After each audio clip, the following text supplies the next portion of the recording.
fit and finish as that machine, because again, like I can't complain about it. Like it's really nice. Like all the covers on it are good. Like this is really a really good machine. Like if I'm gonna nitpick about it, the worst part about it are like these cuts. But like this is like 1.5 inch thick metal. Like not a lot of things are gonna cut through that really well, you know.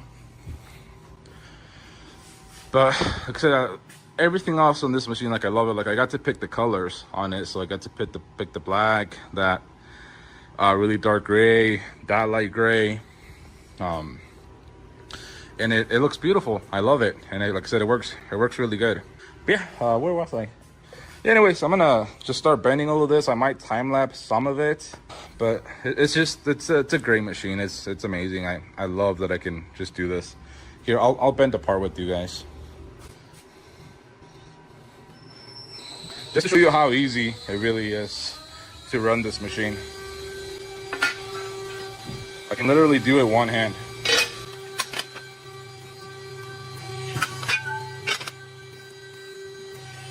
There we go. It was literally that easy. Just single-handedly, when I guess in one foot. But it works great.